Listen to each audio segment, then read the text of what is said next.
어머니의 장례 일차를 잘 마치고 돌아올 수 있고 이 자리에 설 수 있게 해주신 하나님께 영광 올려드리고 감사드립니다. 먼저 제가 들은 소식은 제 엄마의 진단명이었어요. 전에 알지 못했던 엄마가 간암 말기셨고 또 폐에 전이가 많이 된 상태로 더 이상 이제 손 쓸 수 없다는 그런 말씀을 듣고 또 의사 선생님이 최소 10일 또 최대는 한 달 이내 정도밖에 못 사실 거다 그렇게 이제 동생한테 말씀을 듣고 저는 이제 비행기에 올라탔어요. 타서 올라가면서 정신이 없었지만 한 가지 생각했던 거는 내가 부모님이 돌아가시면 기독교적인 크리스찬 장례를 내가 하리라 그런 마음은 변치 않고 있었거든요. 그래서 이제 도착하자마자 병원으로 달려갔고 1인실에 엄마는 입원해서 계셨는데 이미 상태는 안 좋아 보였어요. 콧줄로 산소가 5리터 정도 공급이 되고 있었고 호흡이 매우 이제 거친 상태였기 때문에 볼 때 이렇게 말을 시키기가 안타까울 정도로 힘드신 상태로 계셨고 간병인이 그동안 있었는데 간병인한테 어느 정도 식사를 하시냐 물었을 때는 미음 겨우 3수저 그리고 이제 물을 이렇게 수저로 넣어줄 정도로 드신다 이제 거기까지 들었는데 그 순간 드는 생각이 이제부터는 내가 엄마가 한 10일이 될지 30일이 될지는 모르지만 내가 있는 한은 내가 간호를 해야 되겠다 그렇게 마음을 먹고 간병인을 돌려보냈어요. 돌려보내고 그 순간부터 이제 간병을 하기 시작했는데 첫날은 어찌어찌 이제 잘 지나갔는데 이틀 3일이 되는데 너무 힘들었어요. 혼자서 진짜 감당하기 힘들 정도로 어떤 고통 어느 정도 힘들었냐 이렇게 얘기를 하면 정말 이 견갑골에서 이렇게 날개가 날 때 그 고통처럼 온몸이 너무 아파서 앉아있지도 누워있지도 못할 정도로 아팠지만 그래도 이 순간이 마지막이고 내가 이렇게 아픔까지 견뎌가면서 엄마를 볼 수 있는 시간은 지금밖에 없을 거다라는 그런 생각을 자꾸 주셨어요. 그래서 그 생각을 하면서 고통스럽지만 견뎌냈는데 또 한 가지 갈 때 생각은 내가 엄마가 고통스럽지만 그런 모습을 그렇게까지 보일 줄은 몰랐지만 내가 찬양을 계속 틀어드리고 내가 잘하진 못하지만 기도로 엄마와 얘기를 하고 그래야 되겠다라는 생각을 갖고 있었어요. 그래서 복도 그 1인실 복도에 간호사 환자분들이 왔다 갔다 했지만 처음에는 눈치가 보이더라고요. 찬양을 들을 때 저분들이 또 어떻게 생각할까 그랬지만 제가 해야 될 일은 해야 되겠다 엄마한테 들려드려야 되겠다는 생각이 들어서 유튜브 찬양을 들고 제가 여러 가지 이제 찬양을 불렀던 것 같아요. 이제 여러 가지 찬양을 부르고 이제 그렇게 하면서 이틀 3일 이렇게 쭉 지내오는데 처음에는 엄마가 기저귀를 계속 하시고 계셨거든요. 못 움직이고 기저귀를 하시고 계셨는데 우리가 상식적으로 돌아가실 때는 모든 것을 다 쏟아낸다 그런 상식이 있었듯이 처음에는 핏물, 소변 같은 물을 쏟아내더만 마지막에는 초콜릿 녹인 거, 진한 초콜릿 녹인 거 같은 게 거의 큰 어른용 기저귀, 대형 기저귀에 가득 쏟아내는 거예요. 한 무게로는 거의 1kg 정도 될까? 들 수 없을 정도의 그거를 다 쏟아내는데 그걸 보고는 뭐라고 이거를 어떻게 혼자서 그걸 받아내는데 너무 놀랬죠. 그런 걸 본 적이 없었는데 그래서 이제는 정말 가실 때가 됐나 보다 생각을 하고 근데 나는 TV에서 사람 임종을 볼 때는 다 조용히 눈을 감고 유언의 말을 그렇게 하는 거를 많이 봤거든요. 그래서 그렇게 돌아가실 줄 알았어요. 근데 엄마는 너무 힘들어 하시는 거예요. 걷지도 못하시는, 움직이지도 못하시는 분이 거의 침대 밖으로 뛰어나올 정도로 그 정도로 침대에서 들썩들썩 할 정도로 힘들어하시고, 또 나중에는 그 숨이 짧아지시니까 산소 마스크를 코에다 갖다 대고 15리터를 주입을, 그게 최대 주입할 수 있는 양이라고 했는데 그 정도를 주입을 하는데, 그거를 자꾸 뜯어내시는 거예요. 뜯어내시면 호흡이 이제 낮아지니까 또 다시 그걸 끼우고 다시 끼우고, 이제 그렇게를 몇 차례 반복을 했는데, 그 보통 부모님들이 자식이 아픈 모습은 진짜 보기 힘들다 그러셨잖아요.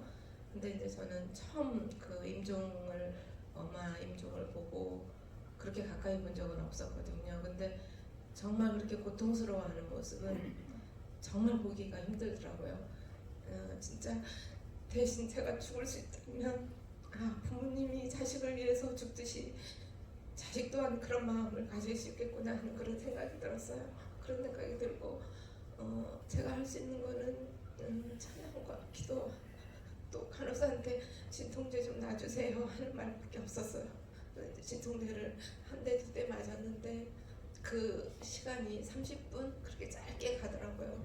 짧게 가고 또 이제 엄마가 또 힘들어하시고, 그럴 때마다 엄마 귀에 대고, 엄마 이쁜 모습으로 하나님 손 꼭 잡고 밝은 곳만 보고 갈 수 있도록 그렇게 기도할 테니 엄마 손 놓지 마시고 그렇게 가시라고 이제 이렇게 기도를, 엄마 귀는 끝까지 듣는다고 하셔서 이제 귀에다 대고 이렇게 기도를 하시고 하고, 이제 제가 기억나는 거는 305장 나 같은 죄인 살리신 그 찬송이 생각이 나서 이제 그거를 엄마 손을 붙잡고 이제 불러드렸는데, 엄마가 말씀을 못 하셨는데 그 찬송을 부를 때는 고개를 흔들흔들 하시면서 흐린 말끝으로 그 찬송을 따라 하시는 거예요. 그래서 이게 뭔가 하고 이제 더 큰 목소리로 제가 밖에 들릴 수 있을 정도로 크게 불렀던 것 같아요. 그러면서도 나 스스로 이게 뭐지? 내 목소리가 왜 이렇게 잘 나오지? 하는 그런 생각이 들었어요. 그래서 이제 그렇게 했는데 그 찬양이 끝나자 엄마가 너 진짜 노래 잘한다 그런 말씀 딱 내뱉는 거예요. 말씀을 못했는데. 그래서 나도 너무 기뻐서 엄마 그래? 그렇게 하고 대답을 했는데, 그 부분이 나한테 이제 또 힘이 됐고, 또 누군가가 그거를 또 찍었었나 봐요. 그래서 이제 그런 것들, 또 엄마 마지막 하는 모습들을 이제 사진을 많이 찍어놨었거든요. 그래서 그 사진을 가족방에도 올렸어요. 그 찬양 불렀던 사진을 올리고 이제 그런 절차를 밟았었는데, 마지막 가실 때 이제 제가 처음부터 간호한 거는 한 5일째 되는데, 마지막 5일째가 됐을 때는 그 진통제 갖고는 안 될 정도로 힘드셔서 제가 좀 강력한 진통제 있으면 좀 놔줬으면 좋겠다, 더 이상은 못 보겠다 이렇게 말씀을 드렸는데, 최종적으로 놔준 진통제는 몰핀이었어요. 그래서 그 몰핀을 맞으시고는 맞으신 뒤로 한 7시간은 정말 조용히 어린아이 신생아들 자는 것처럼 그런 모습으로 이제 가셨거든요. 그럴 때 이제 가시기 전까지는 한 3시간 전에는 또 엄마가 그 전에 정신이 좀 치매도 조금 있으셨지만 정신이 계시고 이제 교회 생활 하실 때 다녔던 그 충진교회라는 군산의 교회 목사님이 오셔서 또 기도를 또 해주시고, 또 최종 가시기 전까지는 광주에 사시는 그 할아버지가, 작은 할아버지가, 작은 삼촌이죠. 작은 아버지가 계시는데 그 삼촌이 주양기 교회라는 작은 교회를 섬기시고 계세요. 그래서 이제 삼촌을 제가 불렀죠. 그래서 이제 삼촌이 또 마지막 또 기도해 주시고, 그래서 이제 마지막 엄마 호흡이 이제 가는 것까지 이제 다 보고 그렇게 마무리를 잘 했어요. 했는데 이제 중요한 거는 그 중에 그 마지막 날 그 남동생 우리 이현수, 제가 지난 가을에 갔을 때도 동생을 전도하려고 마음먹고 갔지만 이렇게 말을 할 때마다 동생이 나는 하나님 믿어, 내가 누나 그만해, 여기까지 내가 잘 믿고 있으니까 누나 그만해 해서 더 이상 이제 말을 못하고 교회까지 이제 전도를 못하고 이렇게 온 상태였는데, 마지막 그 목사님이 가시고 났는데 동생이 딱 와서 엄마 앞에 의자에 앉아 있는데 아무래도 내가 엄마를 위해서 해야 할 일이 교회를 다니는 것밖에 없을 것 같아. 내가 엄마를 위해서 기도를 해야 되겠다는 생각을 했어. 왜냐하면 지금까지는 내가 엄마를 주간보호센터를 아침마다 모셔다 드리고 모셔가고 했지만 엄마가 이렇게 하늘나라 가셨으니 내가 이제 가시게 되면은 내가 엄마한테 더 이상 할 게 없는데 교회를 다니면서 내가 기도를 해야 되겠다. 그러면서 그 말을 앉아서 입술 밖으로 뱉는 거예요. 그래서 그 소리를 듣자 엄마가 곧 돌아가시게 생겼는데도 너무 기쁜 마음에 내가 동생 등을 두드리면서 기쁘다, 이렇게 기쁜 일이 있을 수 있나 하고 동생한테 너무 고맙다 하면서 거기서 그냥 큰 소리를 막 냈던 것 같아요. 그렇게 하면서 그 기운을 받아서 다시 엄마의 귀에다 대고 엄마 현수가 교회를 간대, 엄마 감사해요, 이게 바로 엄마가 하신 것 같아요 하면서 감사하다는 말을 하고 이제 온 가족이 다시 이제 기뻐했던 그런 기억이 나고, 또 이제 그래서 하나의 이제 또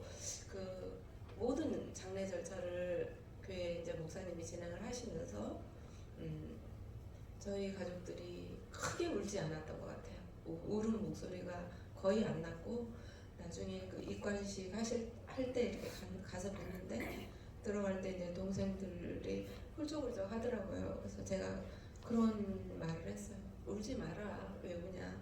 엄마가 니들도 알다시피 좋은 곳에 가시고 우리가 이렇게 기쁘게 보내드려야지, 여기서 더 이상 울지 말자. 그렇게 하고 이제 담담히 들어가서 입관 절차 다 보고, 또 그 처음 그 돌아가신 그 얼굴을 봤는데 우리 엄마가 이렇게 미인이었나 하는 생각이 들 정도로 화장도 이렇게 화장을 약간 해주시더라고요. 근데 화장도 너무 잘 되셨고, 또 이렇게 이렇게 딱 꽃신을 양쪽에 신으셨더라고요. 근데 나는 말로만 듣던 그 꽃신이 그렇게 아름다운 꽃신인지 몰랐어요.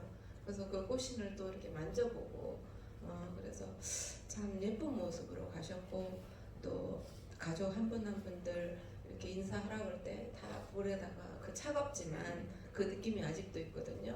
엄마 볼에 대고 그동안 감사했고 수고 많으셨고, 또 우리 이렇게 믿음의 가족으로 이끌어 주셔서 감사하다고, 또 다 이렇게 감사 인사로 다 마무리할 수 있게 그렇게 다 인도를 해주셔서 감사하고 참 기쁨이고 얻은 게 더 많은 그런 가족 장례 절차를 보냈고요.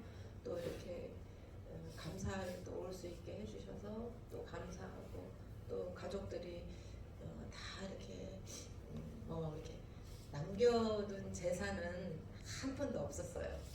재산을 많이 남겨줬으면 그 재산으로 인해서 또 어떠한 또 형태나 어떠한 사건들이 발생했을지 모르지만 그런 거는 한 푼 없었지만 우리가 다 엄마로 인해서 이렇게 똘똘 뭉칠 수 있는 그런 기회가 됐고, 서로 사랑한다 할 수 있는 그런 가족들의 사랑을 느낄 수 있어서 아주 따뜻하고 또 좋은 그런 장례가 돼서 기쁨으로 끝낼 수 있었어요. 그래서 감사하게 마치고 왔습니다. 감사합니다.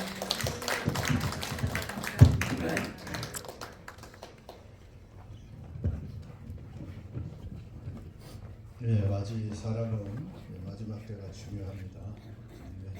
물론 이제 육신적으로는 이제 마지막 호흡 전까지 고통스러우실 수 있죠. 그렇지만은 찬양하면서 나 같은 죄인 살리시는 주님의 놀라와 그 아마 영상도 저도 보내주셔서 계속 보기도 하고, 그 힘겨운 호흡기를 끼고도 입을 버리시고 찬양을 하면서 결국 하나님 나라 가신 거니까 너무나 어떻게 보면 지난번에도 얘기했잖아요. 하나님 나라 가는 것이 너무나 좋은데 이론적이 아니고 사실 실제로 그렇기 때문에 남편이나 아내에게 너무 잘해주지 말고 적당히 해주셔서 대충 놓고 빨리 갈 수 있도록. 아니 좋다고 하는데 왜 여기 붙들어 놓으려고 그렇게 온갖 좋은 거 없고 막 이제 그 반농담이지만은 최대한 우리가 잘해야 되지만 그래도 그렇게 좋은 소망, 그래서 우리 권사님이 좋은 곳에 가셨기 때문에 감사하고, 그 이후에 또 동생, 사실은 뭐 다 하나님 믿어하지만 예배도 안 드리고 하는 게 하나님 믿는 거예요. 이제 또 가서 회개하고 하나님 잘 믿고 교회 생활하겠다 하는 게 얼마나 또 어머님의 아마 들으면서 귀는 열려 있어서 그 영으로 기도하셨겠죠. 그런 기도의 응답인지 믿습니다. 하나님께서 잘 우리 하나님께서 품에 안아주신 거 감사하고, 또 우리 인경 집사님과 우리 가족들 수고했다고 우리 감사와 또 수고의 박수, 격려의 박수.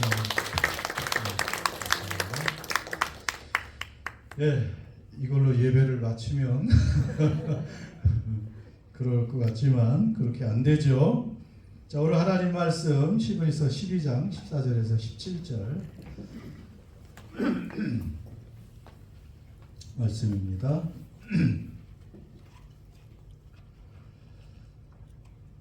교독합니다. 모든 사람과 더불어 화평함과 거룩함을 따르라. 이것이 없이는 아무도 주를 보지 못하리라. 또 소리가 나서 괴롭게 하여 많은 사람이 이로 말미암아 더럽게 되지 않게 하며, 음행하는 자와 혹 한 그릇 음식을 위하여 장자의 명분을 판 에서와 같이 망령된 자가 없도록 살피라. 너희가 함과 같이 꼴을 이어받으려고 눈물을 흘리며 구하되 버림받아 회개할 기회를 얻지 못하였느니라. 아멘.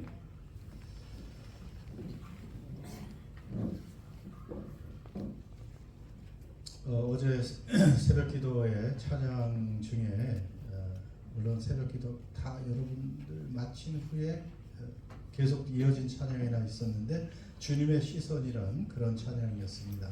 길게는 앞에 가사가 이렇게 시작합니다.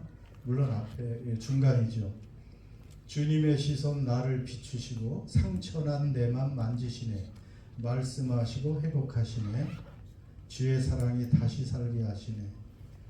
그렇죠. 그 다음에 주를 봅니다. 지금 이곳에서. 주를 봅니다. 지금 이곳에서. 주를 봅니다. 지금 이곳에서. 이것이 계속 반복되고, 물론 예라머십 찬양이라고 한국에서 요즘 막 그 청소년 사이에 엄청 인기가 있는 찬양 중에 하나예요. 찬양이 막 떠서 그런지 또 질투가 나서 그런지 좀 찬양들의 가사에 문제들이 있다 어쩌고 하고도 있는데, 그거는 제가 보기에 좀 잘못된 그런 말이고, 여러 좋은 찬양들이 꽤 많이 있더라고요. 나중에 또 배울 수 있기를 바랍니다. 보세요. 주님의 시선이 나를 비추고 계신다. 주님이 우리를 보시는데 주님은 얼굴빛이 환하잖아요. 그러니까 우리를 보실 때 그 광채가 나는 거예요. 그 광채는 사랑의 광채, 자비의 광채, 치료의 광채. 늘 그 시선이 우리를 바라보고 계셔서 상처난 우리의 마음을 만지시고 또 그 말씀으로 우리를 회복시켜 주신다. 주의 사랑이 우리를 살게 하신다. 그래서 주를 봅니다. 지금 이곳에서. 나는 지금 주를 봅니다. 나를 바라보고 계시는 주님을 봅니다. 지금 이곳에서. 지금 이곳이 어디예요? 내가 예배하는 이곳, 또 여러분이 일하는 그곳, 어디서나 그분의 시선을 느끼고 나도 주님을 바라보는 것, 이거 신앙생활 아니겠습니까? 주님을 본다는 게 무슨 말이에요? 여러분 주님을 보셨습니까? 하나님을 보셨습니까? 여러분이 만약 진짜로 하나님을 본다면, 하나님을 본 자는 어떻게 된다 그랬어요? 살지 못한다 그랬죠. 그러니까 나 주를 좀 보여주세요. 그럼 믿겠습니다는 어리석은 기도를 드릴 수는 없습니다. 주님을 우리가 육신의 눈으로 진짜 볼 수는 없는 노릇입니다. 물론 우리가 주님을 볼 때가 있어요. 우리의 육신의 눈으로. 그때가 언제예요? 이제 하나님의 나라가 이 땅에 완성돼서 하나님의 영광, 하나님이 우리가 거처를 함께 하시는 그 나라, 그때는 우리가 얼굴과 얼굴을 맞대고 우리의 눈으로 하나님의 그분을 볼 수 있어요. 물론 어떤 모습인지는 모르겠어요. 하나님은 영이시고 광채로 이렇게 표현되기 때문에 그 영광을 맞댄다는 뜻이지 뭐 인간의 모습을 하고 있는 하나님은 아닙니다.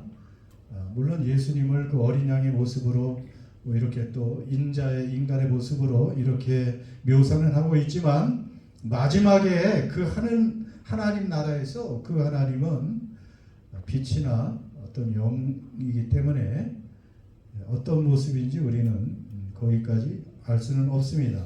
그때 하나님을 볼 수는 있습니다. 그러나 지금 현재 이곳에서 이 땅에서 우리는 하나님을 볼 수가 있는 사람들입니다. 믿습니까?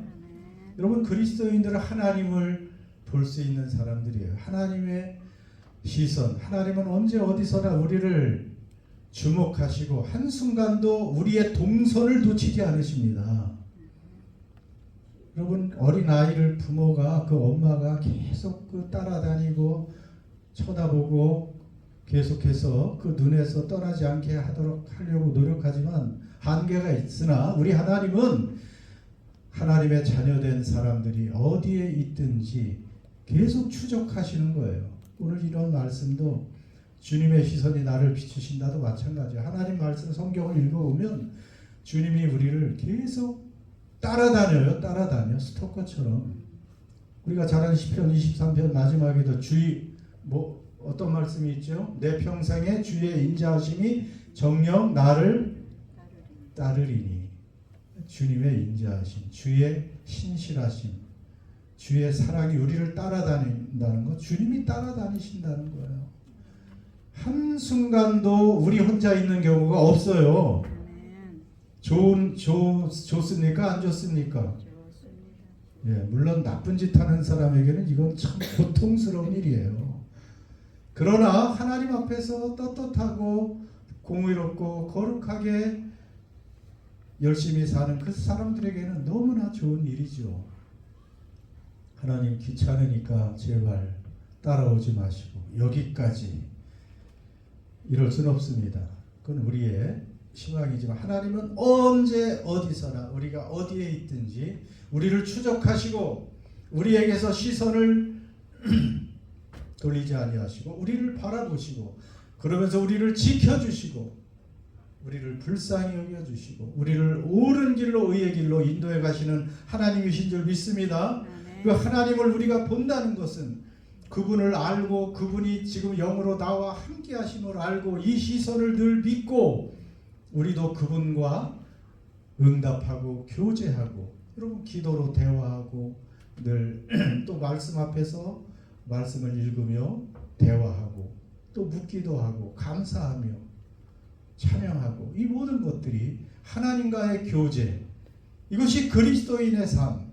그리스도인은 하나님을 바라보고 하나님과 또 눈을 맞추고 하나님과 교제하며 그 영광의 광채 속에 살아가는 사람들이 그리스도인인 줄 믿습니다. 그런데 여러분 하나님이 늘 보입니까? 여러분 늘 하나님과 그 교제를 나누며 살고 계십니까?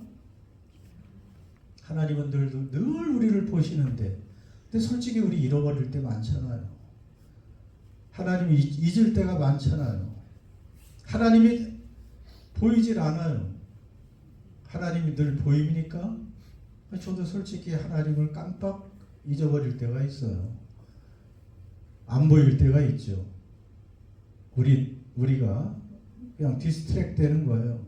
이렇게 집중하지 못하고 우리가 뭐 좋아하는 뭘 하든지 요즘에 그냥 우리의 시선을 뺏을 만한 것들이 얼마나 많이 있습니까? 주변에 우리의 마음을 빼앗고 우리의 생각을 빼앗고 그냥 너무 또 이 일에 집중하다 보면 하나님을 잃어버리기도 하고.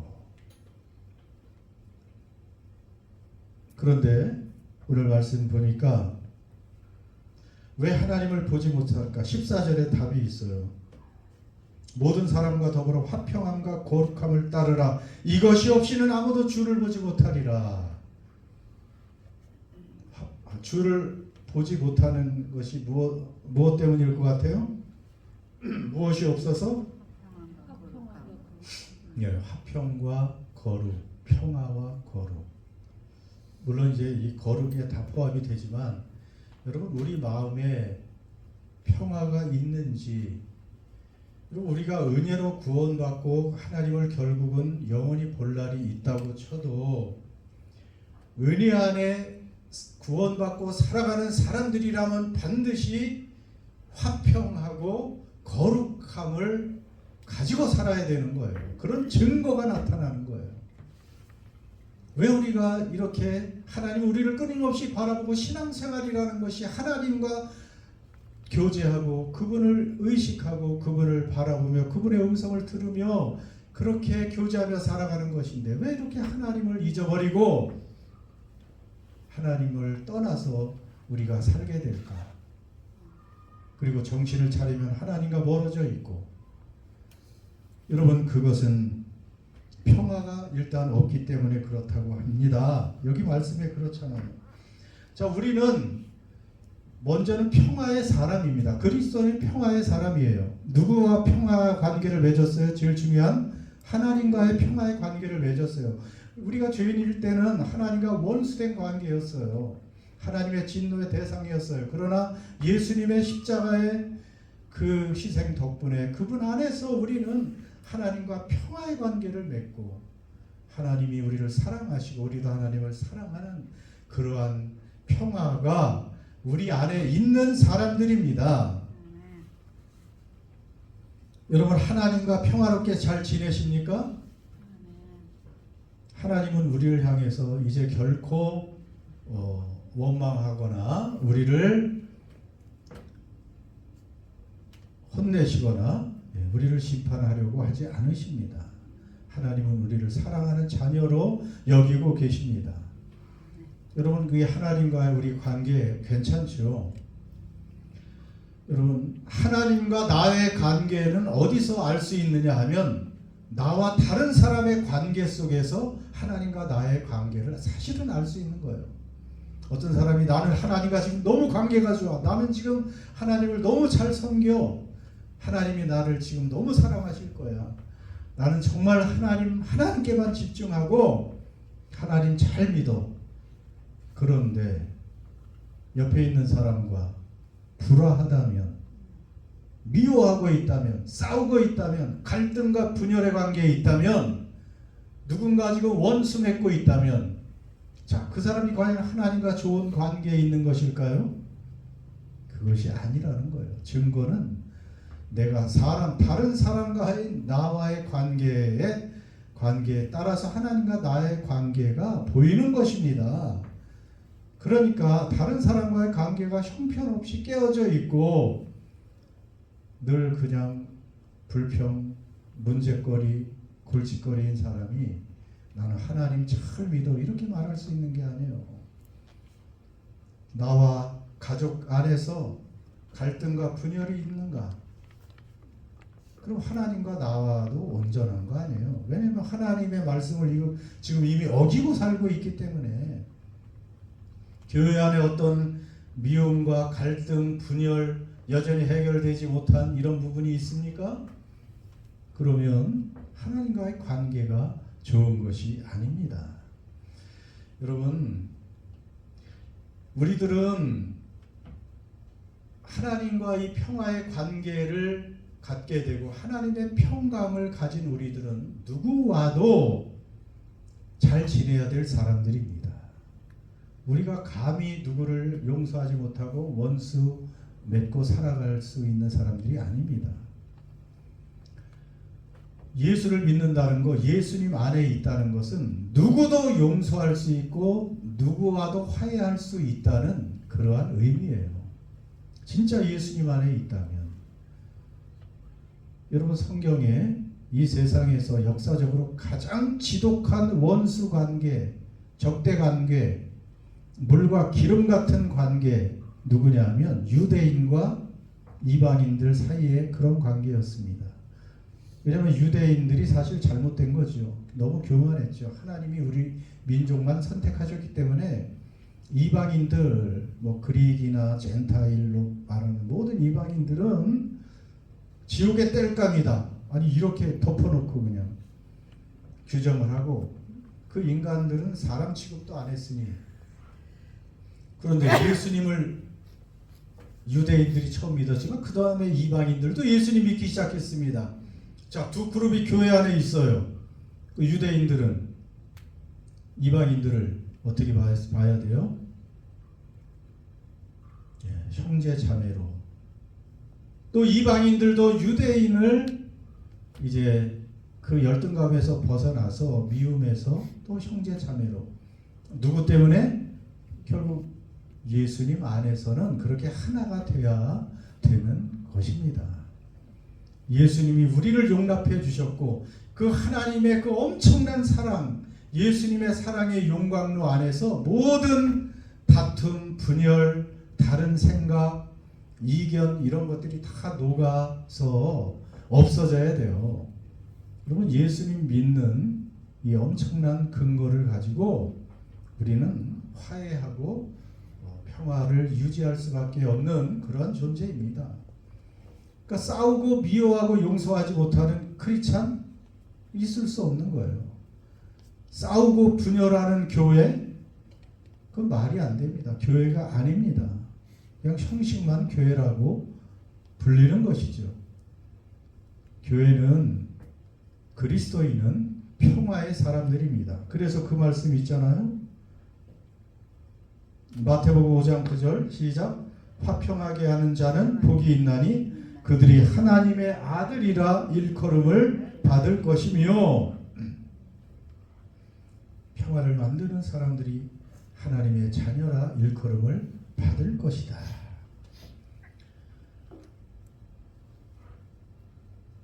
그래서 여러분 왜 우리가 하나님을 늘 보면서 그분과 이 친밀한 교제를 나누며 살지 못하는가? 대부분 보면 우리 마음의 평강이 사라져 있어요. 그 대부분의 또 중요한 원인은 사람과의 어떤 갈등 관계, 이 사람과의 이러한 그 분쟁, 다툼, 미움, 용서하지 못함 이런 것들이 있을 때 여러분 이것은 사실 심각한 거라고 말씀하십니다. 이것 가지고 하나님을 볼 수 없다. 이 말은 구원받을 수 없다는 말이나 마찬가지예요. 화평하지 않으면 나는 그냥 하나님만 잘 믿고 뭐 그 사람은 안 보고 그냥 제쳐두고 그냥 살다가 하나님 만나야지. 그건 우리 생각이지. 여러분 하나님을 진짜 만나면 그 사랑을 맛보고 누린 사람이라면 그 사랑을 나도 조금이라도 줄 수밖에 없고 내가 감히 누구를 정죄하고 미워하고 또 용서하지 못할 그런 존재는 없다는 것을 여러분 기억하시기를 바랍니다. 또는 무엇이 있어야 된다고요? 화평과 함께 거룩함이 있어야 된다. 거룩은 하나님의 아주 중요한 성품이죠. 하나님은 거룩하신 분입니다. 사랑이지만 거룩하신 분이에요. 하나님은 부정한 것을 가까이 할 수 없고 더러운 것을 가까이 할 수 없습니다. 그래서 마음이 청결한 자는 복이 있나니 저희가 하나님을 볼 것이며 청결해야 돼요. 마음이 깨끗해야 됩니다. 여러분 지금 거룩하십니까? 어떻게 거룩해요, 여러분이? 여러분 거룩해요? 거룩해야 하나님 볼 수 있대요. 네. 예수의 피로 거듭나고 그 다음에는 또 그것만 믿으면 다 되나요? 늘 순종하고 사십니까? 네, 저희가 자꾸 이렇게 청문회처럼 그러면 네, 물론 맞습니다. 우리 권사님처럼 우리 인간의 노력으로 거룩해질 수는 없어요. 진짜 거룩은 예수님의 피로 예수님 자신이 우리의 거룩함이 된다고 고린도전서에 나와 있어요. 예수님이 당신 거룩해? 나는 거룩하지 못하지만 내 안에 계신 예수님이 나의 거룩함이야. 거룩함을 보여달라 그러면 누구보다도 거룩하신 하나님이신 예수님이 내 안에 사시잖아요. 나는 살았어 죽었어. 죽었다고 여겨지는 거예요. 하나님 보실 때. 예수님과 함께 죄인인 나는 죽었고 예수 안에 새 생명 거룩한 내가 예수님의 의로 예수님의 거룩함으로 내가 살아요. 믿습니까? 아멘. 우리가 거룩한 자는 맞습니다. 그러니까 우리는 지금 구약의 성도들은 성소도 제대로 못 들어가고 제사장만 들어갔고 지성소에 지극히 거룩한 장소를 지성소 The most holy place holy holy holy place라고 히브리어는 나올 정도로 가장 거룩한 그 장소는 하나님이 계신 곳이기 때문에 지극히 거룩한 하나님이 계신 곳이기 때문에 누구든지 들어가면 바로 죽임을 당하는데 제사장 중에서도 대제사장이 1년에 한 차례만 피를 가지고 들어간다고 했죠. 그런데 자 구약엔 그런데 신약시대 지성소로 들어가는 커튼이 어떻게 됐어요? 아래서 위로 찢어졌어. 그 지극히 거룩한 곳에 예수를 믿는 사람은 들어갈 수 있어요? 없어요? 들어갈 수 있게 된 거예요. 그러니까 이게 얼마나 놀라운 변화입니까? 우리는 지성소에서 살 수 있는 곳이에요. 왜냐하면 지극히 거룩한 하나님이 계신 어디나 지성소고 그 하나님을 뵙는 우리도 이제 지극히 거룩한 인간이 된 거예요. 자, 그러면 이제 그것으로 만족합니까? 계속해서 그러면 우리도 이제 거룩함을 추구해야 되죠. 이제 거룩해졌으니까 함부로 살아가면 되겠습니까? 함부로 그냥 마음에서 피어나는 대로 내 마음대로 생각하고 함부로 말하고 함부로 행동하고 이럴 수 없는 것이죠. 내가 정말 거룩해졌고 예수의 거룩함이 내 안에 있고 거룩하신 하나님을 날마다 뵙는 사람이라면 나도 기약이면 그 거룩한 삶을 계속해서 유지하고 살려는 그런 결단과 여러분 그런 무서운 우리 마음에 또 생각이 늘 있어야 되지 않겠습니까? 그러면서 우리가 자꾸 거룩해져야 되고 진짜 우리의 언행 심사가 날마다 정말 예수님처럼 실수가 없는 사람으로 자꾸 변화돼야지 10년이나 지금이나 똑같으면서 그냥 예수님만 믿으면 돼. 이러지 마시고 거룩한 삶의 그 모습으로 우리는 살아가려고 또 애써야 될 줄 믿습니다. 여러분 거룩의 제일 중요한 의미가 뭐냐 하면 거룩이라는 뜻이 뭐예요? 죄가 없는 상태는 아니에요. 우리가 거룩하다고 해서 죄 없는 상태가 아니고 거룩의 원래 뜻은 구분되다, 구별되다라는 뜻이라 그랬잖아요. 구별되다. 뭐와 구별돼 우리가? 하나님이 왜 거룩해요? 피조물과 완전히 구별된 분이기 때문에 그분은 너무 크고 위대하고 창조하시는 분이고 이 피조물과 차원이 다른 구분이 되는 분. 자, 우리도 거룩해졌어. 뭐와 우리는 이제 구별이 돼야 돼요? 세상 사람과는 구별이 돼야 된다는 거예요. 이게 거룩이에요. 성도는 거룩한 무리가 되었다. 성도 거룩한 무리. 그러면 세상 사람과 이제 다른 생각을 하고 다른 가치관을 가지고 다른 소망과 목적을 가지고 다르게 말하고 행동하며 살아야 된다는 것입니다. 세상 사람들은 화가 나면 그냥 뭐 계속 싸우고 미워하고 안 보고 그렇게 살면 그만이죠. 복수하고 보복하고 그러면 그리스도인은 어떻게 해요? 반대잖아요.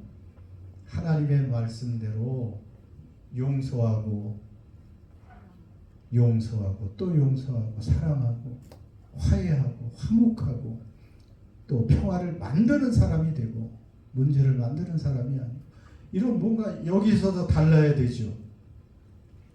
그래야 쓴뿌리가 없어져야 된다고 여기 나오잖아요. 쓴뿌리가 없도록 해라. 쓴뿌리가 나면 금방 퍼져요. 쑥이 금방 퍼지잖아요. 그런 것처럼 쓴뿌리가 나면 퍼지기 때문에 우리 마음의 쓴뿌리, 교회 안에서 어떤 쓴뿌리, 가정에서 쓴뿌리가 있으면 그것을 빨리 제거하도록 노력을 해야 됩니다. 은혜에 이르지 못하는 자가 없도록 해라. 좀 희한한 말이죠. 은혜는 모든 사람을 다 품는 것이 은혜인데 은혜에 이르지 못하는 자도 있다. 여러분, 이스라엘 구약의 백성들이 다 출애굽했지만 가나안 땅에 들어가지 못하는 사람이 태반이었죠. 20세 이상은 하나도 못 들어갔습니다. 여호수아 갈렙이에요. 출발은 잘했지만 끝까지 구원에 이르는 모습도 우리에게 있습니다. 그렇기 때문에 우리가 할 일은 몇 절에 나옵니까? 16절 보면, 자, 이거 중요한 말씀인데 한번 같이 읽읍시다. 시작. 음행하는 자와 혹 한 그릇 음식을 위하여 장자의 명분을 판 에서와 같이 망령된 자가 없도록 살피라. 자, 물론 음행하는 자, 거룩하지 못하니까 이것도 한국 이 시대에는 정말 음행을 부추기는, 아마 교회 밖에서는 이런 것이 이제 자연스러운 것으로 그냥 뭐 생리 배출 현상으로밖에 생각을 안 하고 본능적으로 사는 게 왜 나쁘냐, 뭐 이런 식이죠. 이제 큰 산업이 되어 있고, 그래서 이 시대에 참 잘 살펴야 된다. 이런 자가 없도록 살피라, 그렇게 말씀하셨어요. 이게 끊임없이 살피라는 말이에요. 여러분, 우리는 음행하지 말아야 되고, 당연히 그리스도인들은 더군다나 마음으로도 음행하는 것을 하나님은 음란으로 규정을 하십니다. 마음까지도. 그렇기 때문에 우리가 얼마나 거룩하려고 또 추구해야 되는지 이 부분도 우리가 생각해야 되고, 자, 오늘의 이제 하이라이트와 마지막 부분으로 한 그릇 음식을 위하여 장자의 명분을 판 에서와 같이 망령된 자가 없도록 살피라. 에서처럼 되지 말라. 에서 한 그릇 음식을 위해서 장자의 명분을 판 에서와 같이 망령된 자가 없도록 하라. 여러분, 거룩함을 따르라고 했잖아요. 망령되다는 말은 거룩하지 못하다는 말이에요, 결국은. 그러니까 에서를 본보기로 삼아 제발 거룩하지 못한 그런 망령된 삶을 살지 말라는 거예요. 여러분, 에서 얼마나 우리가 에서 읽으면 어떤 생각이 듭니까? 에서는 음식 한 그릇 때문에 장자의 명분을 팔아버렸다, 이렇게 말하죠. 오늘날 에서는 사냥에서 돌아옵니다. 에서는 사냥꾼이라고 그랬잖아요. 능숙한 사냥꾼요. 온갖 들판을 쏘다니다가 돌아왔으니 얼마나 배가 고프겠어요. 눈에 보이는 게 없을 정도로 배가 고픈데 동생 야곱이 마침 팥죽을 쑤어서 가지고 있습니다. 그러니까 그것을 달라고 간청을 하죠. 그때 장자권의 중요성을 아는 야곱이 장자권을 팔라고 말합니다. 배가 고픈 에서는 그까지 장자권 뭐 갖든지 말든지 해라. 팥죽이나 달라. 팥죽 한 그릇에 사실 장자권을 팔아버린 것이죠. 장자권이 뭡니까? 굉장히 중요한 거예요. 장자권은 특히 이스라엘의 장자권. 물론 고대 운동의 장자들은 유산 상속을 아버지로부터 받을 때 다른 형제의 두 몫을 받습니다. 2배. 다 갖는 건 아니에요. 한국은 좀 많이 더 받나? 아무튼 두 몫을 받고요. 그뿐 아니고 가족이나 가문의 어른이 되고 지도자가 되고 모든 결정을 결정할 수 있는 책임을 가지고 있는 사람이에요. 무엇보다 이스라엘에서는 하나님의 그 약속의 그 유업이 장자를 통해서 이어가는 거예요. 하나님이 아브라함에게 얼마나 큰 복을 약속하셨습니까? 그 복이 아브라함 시대에 이루어지지 않았지만 누구에게 흘러갔어요? 그 아들 이삭에게. 자, 이삭 다음에 이제 누구로 흘러가야 돼요? 에서한테 흘러가야 돼요. 장자니까. 그런데 안타깝게 이 에서가 장자권을 우습게 여겨서 그 아름답고 영광스러운 거대한 중요한 장자권이 동생 야곱에게로 넘어가서 야곱은 이스라엘 12지파의 조상이 되고 참 그 하나님의 큰 복을 이어가는 그러한 주인공이 되지요. 원래 그것이 누구의 것이 되었어야 돼요? 에서의 것이어야 됐어요. 그 장자권을. 그런데 당장 눈에 보이지 않는다고 해서 당장 눈에 안 보인다고 해서 그 거룩하고 중요한 것을 그냥 함부로 가볍게 취급을 한 거예요. 팥죽 한 그릇보다 가볍게 취급을 했잖아요. 눈앞의 소유를 더 좋아했고 현재의 쾌락을 더 중요하게 생각했습니다. 그러자 그는 그것을 잃어버렸습니다. 여러분, 에서가 가진 장자권보다 더 존귀한 약속을 우리 그리스도인 한 사람 한 사람은 다 가지고 있습니다. 여러분에게도 다 이 에서보다 더 중요한 장자권의 약속을 우리에게 주셨습니다. 하나님의 그 말씀에 순종하고 하나님의 그 거룩함을 잘 지키고 화평함을 줬고 믿음으로 살아가는 그 사람들, 마지막에 우리는 하나님의 그 영광스러운 나라들을 상속하고 하나님이 약속하신 그 영원한 생명과 영원한 그 영광스러운 몸과 하늘의 시민권과 정말 말로 다 할 수 없는 영원한 것들을, 그 중요한 것들을 우리는 주시겠다고 우리는 약속을 받은 사람들임을 믿습니다. 로마서 8장 16, 18절에 제가 읽습니다.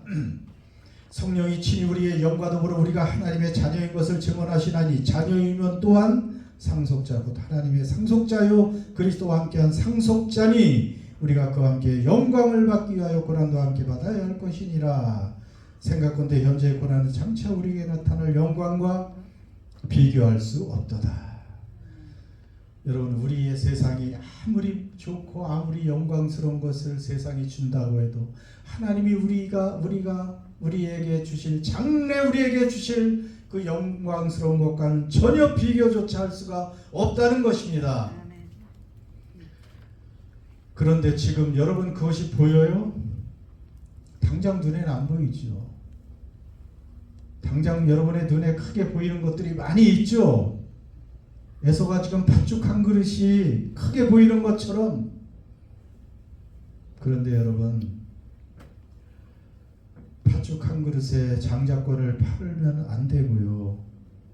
먹고 사는 문제 때문에, 어떻게 보면 먹고 사는 문제죠. 팥죽 한 그릇이. 그것 때문에 하나님의 나라나 하나님의 약속을 우리가 소홀히 여기면 안 됩니다. 그리스도인인데도 우리에게 앞으로 주실 그 소유보다도 지금의 소유를 더 중요시하는 분들이 많아요. 여러분, 지금의 소유도 아주 필요 없는 것은 아니죠. 여러분 소유할 것이 있고 필요한 것들이 있어요. 그런데 지금의 소유를 하나님이 앞으로 우리에게 주실 그 소유들과 생각을 한번 해보고 비교해 보세요. 비교 거리가 됩니까? 다 놓고 갈 것, 잠깐 있다 그냥 없어질 것, 소나기 모래처럼 사라져버릴 것, 우리가 가지고 가지 못할 것들. 그런데 우리를 기다리는 그 영원히 찬란하고 아름다운 우리의 소유, 여러분 그것이 보여야 되고 그거와 생각이 있으면 비교해 봐야죠. 그런데 세상의 소유를 더 좋아하고 더 소중히 여기고 그것을 더 아끼고 어떻게 이것을 영혼의 관점에서 사용해야 될지를 모르는 사람들이 너무 많은 거죠. 현재의 쾌락을 더 중요하게 생각하는 사람들이 있어요. 여러분, 현재 다 우리가 누리지 못하고 즐기지 못해도 부족한 게 많아도 아무런 문제가 되지 않습니다. 여러분, 조금만 참으면, 조금만 견디면 우리는 정말로 아름다운 것들을 영원히 누릴 수가 있습니다. 덜 누리고, 여러분, 우리가 덜 즐겨도 상관없어요. 그저 그냥 좀 더 세상을 어떻게 하면 즐겨보자, 더 누려보자. 이 세상 사람들이 그런 거 아니에요? 더 많이 소유해서 더 더 많이 즐기고 좀 편하게 누려보자. 여러분, 그것은 세상 사람들이죠. 그리스도인들은 거룩한 사람, 구별된 사람이라는 거 아닙니까? 그들과 똑같이 그들이 추구하는 대로 더 돈을 따라가고 더 쾌락을 따라가고 더 눈에 보이는 것만 더 추구하려고 하는 그 세상 사람들 아닙니까? 그러나 우리는 구별된 자, 거룩한 자라고 했습니다. 생각이 달라야 되고 꿈이 달라야 되고 목표가 달라야 되고 그 하나님이 그 거룩한 유업을 우리에게 상속시켜줄 그분이 지금 나를 통해서 하시고자 하시는 그 일을 그것을 생각하며 내가 어떻게 살아야 될지를 결단하는 사람, 그런 사람이 되어야 됩니다. 그렇게 되지 않으니 17절에 너희가 아는 바와 같이 그가 그 후에 에서가 그 후에 축복을 이어받으려고 눈물을 흘리려 구하되 버린 바가 되어 회개할 기회를 얻지 못하였느니라. 회개할 기회를 얻지 못했습니다. 문이 닫히면 끝입니다. 더 이상 하나님을 볼 기회가 없어집니다. 더 이상의 기회는 없습니다. 오늘이 바로 우리가 거룩하게 살고 세상과 구별되게 살고 그 거룩함을 쫓아서 살아갈 수 있는 은혜의 날이고 기회의 날인 줄 믿습니다. 아멘. 여러분, 오늘 여기서 우리가 매일의 일상 속에서 화평과 구별된 거룩함을 추구하시고 내가 그러지 못하고 있는 나를 좀 살펴보시면서 하나님을, 그 거룩함과 평화를 추구하는 사람에게 주시는 하나님을 볼 수 있는 영안이 열리고 믿음의 눈이 좀 더 활짝 열려서 하나님을 보며 기쁨과 평안으로 소망으로 살아갈 수 있는 저와 여러분 되시기를